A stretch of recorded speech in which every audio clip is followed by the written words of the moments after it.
Hello students, कैसे आप सब। आशा करता हूँ कि आप सब अच्छे होंगे। स्टूडेंट्स, आज की क्लास में हम चैप्टर 2 के बारे में डिस्कस करेंगे। चैप्टर 2 का नाम है आपको बेसिक अकाउंटिंग टर्म्स, ये आप कह सकते हैं बेसिक अकाउंटिंग टर्मिनोलॉजी। ठीक है ना। अकाउंट्स की डेफिनेशन में हमने आपको बताया था कि अकाउंट्स क्या होता है, एक बिजनेस की लैंग्वेज होती है ना। तो कुछ टर्मिनोलॉजी है जो हम अकाउंट्स में यूज करते हैं, तो इस चैप्टर में उसी को सीखेंगे, है ना। चैप्टर आपका बहुत आसान है। देखते हैं, पहला होता है बिजनेस ट्रांजेक्शन, है ना। बिजनेस ट्रांजेक्शन यानी जब आप किसी काम को करते हैं उसमें जो लेन देन होगा क्या बोलते हैं, बिजनेस ट्रांजेक्शन। ये कहता है it is an exchange of money, goods and service. ये तो पैसे का लेन देन, सामान का लेन देन या सर्विस। ठीक है ना। तो क्या बोलेंगे, बिजनेस ट्रांजेक्शन। सेकेंड है आपका अकाउंट। ठीक है जी। फिर हम उस ट्रांजेक्शन को रिकॉर्ड करने के बाद सेपरेट सेपरेट एक अकाउंट बना लेते हैं। ठीक है ना। जैसे सेल्स का अकाउंट, परचेज का अकाउंट, ठीक है ना। ये सब अकाउंट सेपरेट सेपरेट बना लेंगे। नेक्स्ट है आप कैपिटल। स्टूडेंट्स, कैपिटल हालांकि पहले भी डिस्कस कर दिया था हमने। कैपिटल क्या होता है, जो पैसा बिजनेस को स्टार्ट करने में लगाया जाता है ना। Those amount invested in the business by the proprietor is called capital. Business को स्टार्ट करने में जो पैसा लगाया जाता है ओनर के द्वारा, उसको हम कैपिटल बोलते हैं। ठीक है। कंपनी कंडीशन में क्या होता है, शेयर होल्डर होते हैं। फिर नेक्स्ट है आपका ड्राइंग। ड्राइंग क्या होता है, देखो बिजनेस में पैसा लगाना कैपिटल और बिजनेस से पैसा निकालना ड्राइंग। ठीक है ना। यानी पर्सनल यूज, जो प्रोप्राइटर होता है उसके पर्सनल यूज के लिए अगर उसने कुछ निकाले, यानी उसके भी अपने खर्चे होते हैं, उसको क्या बोलते हैं, ड्राइंग बोलते हैं। बात करते हैं लाइबिलिटी की। स्टूडेंट्स, लाइबिलिटी का मतलब जिम्मेदारी होता है। ठीक है ना, जो भी फर्म की जिम्मेदारी होगी। तो लाइबिलिटी में भी टाइप होता है। नॉन करंट लाइबिलिटी होती है आपकी, करंट लाइबिलिटी होती है। नॉन करंट लाइबिलिटी अकाउंट्स के हिसाब से हम उसको बोलते हैं जो एक साल के बाद बाद पे करनी होती है। और करंट लाइबिलिटी जो एक साल के अंदर आप जिसको पे करेंगे, ये आपका एक कर्जा होता है। फिर होती है आपकी एसेट। ठीक है ना। एसेट क्या होती है, हर वो चीज एसेट होती है जिसका आप भविष्य में बेनिफिट उठाते हो और आवश्यकता पड़ने पर आप उसको बेच भी सकते हो। ठीक है ना। और एसेट भी आपके अलग अलग टाइप की होती है। Non current asset, non current asset, tangible asset,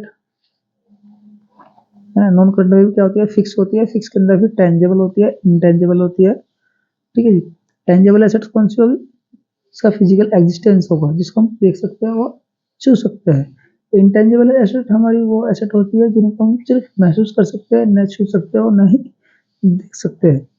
दूसरा है आपका करंट एसेट। ठीक है जी। करंट एसेट्स यानी जो कैश की फॉर्म में कन्वर्ट हो जाएगी, जो हमको मिल जाएगी एक साल के अंदर अंदर। ठीक है ना, वो आपकी करंट एसेट होती है। एक होती है आपकी fixed TCS assets. Fixed TCS assets ये एसेट नहीं होती, हमारा एक तरह का लॉस होता है, लेकिन काम किसका करती है, एसेट का करती है ना। जैसे कि आपने एडवर्टाइजमेंट करा दिया बहुत ज्यादा, जिसका लंबे समय तक आपको बेनिफिट मिलेगा, तो ऐसे एसेट्स को क्या बोलते हैं, फिक्स्ड टीसीएस एसेट्स। ये कहता है fixed TCS assets are those asset which are neither tangible asset और nor intangible. Fixed TCS assets वो एसेट है, ना तो वो टेंजेबल है और ना ही वो इंटेंजेबल है। ठीक है ना। ये एक तरह का हमारा क्या होता है, लॉस होता है। जैसे हमने एडवर्टाइजमेंट करा दिया, जिसका लंबे समय तक हम क्या करेंगे, फायदा उठाएंगे।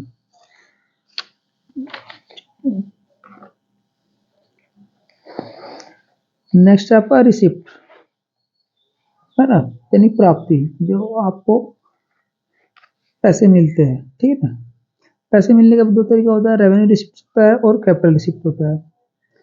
रेवेन्यू रिसिप्ट यानी कि रेवेन्यू हो जाता है रिकरिंग, बार बार जो इनकम आपको होगी रेवेन्यू रिसिप्ट होगा। कैपिटल रिसिप्ट यानी जो आपको कभी कभी इनकम होगी, कैपिटल रिसिप्ट होता है। ऐसे ही एक्सपेंडिचर होते हैं, कैपिटल एक्सपेंडिचर और रेवेन्यू एक्सपेंडिचर। कैपिटल एक्सपेंडिचर जो कभी कभी आपके होंगे, और रेवेन्यू एक्सपेंडिचर जो आपके डेली बेस पर होता है, या साल में 1-2 बार तो होंगे ही होंगे। ठीक फिर आपके एक्सपेंस होते हैं, है ना, डे टू डे की जो एक्सपेंस होते हैं। एक्सपेंस में जैसे आपका प्रीपेड होगा, prepaid means paid in advance, आपने किसी को पहले ही पेमेंट कर दिया। आउटस्टैंडिंग एक्सपेंस, जो खर्चा तो होगा लेकिन पे करना बाकी है। ठीक है ना। प्रॉफिट, प्रॉफिट क्या होता है, इसके लिए तो काम किया जाता है ना, ये इकोनॉमिक एक्टिविटी है, जो भी ओनर्स होते हैं इसके लिए ही काम करते हैं। ठीक है। प्रॉफिट ना हो तो फिर क्या होता है, लॉस होता है। परचेज का मतलब क्या होता है, गुड्स को आप परचेज करना, यानी मतलब खरीदना।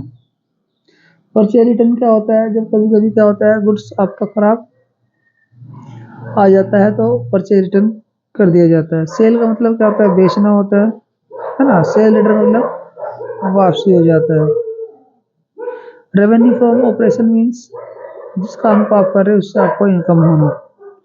गुड्स यानी जो चीज आप रिसेल के लिए लेकर आते हैं। स्टॉक इन्वेंट्री बात एक ही होती है, ठीक है नहीं, बस ये रॉ मटेरियल का होता है।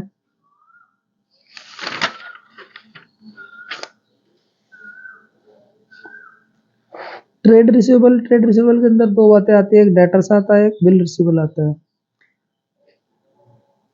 ठीक है ना। यानी जब लोगों को आप सामान उधार बेचेंगे तो वहां से क्या होगा, जनरेट होगा या तो बीआर होगा और या डेटर्स होंगे। डेटर्स वो लोग होते हैं जो आपको ये नहीं बताते कि हम आपको पैसा कब देंगे, है। आपसे सामान उधार ले लिया लेकिन आपको नहीं बताया, हो सकता है कि 2 दिन बाद पैसे लौटा दे आपको, हो सकता है 10 दिन बाद लौटा दे, हो सकता है 2 महीने बाद लौटा दे, हो सकता है 3 महीने बाद लौटा दे। लेकिन बीआर में क्या होता है, एक टाइम पीरियड रखा जाता है कि भाई मैं आपके पैसे इतने दिन में वापस कर दूंगा। तो स्टूडेंट्स आज की क्लास में इतना ही रहेगा। Okay students.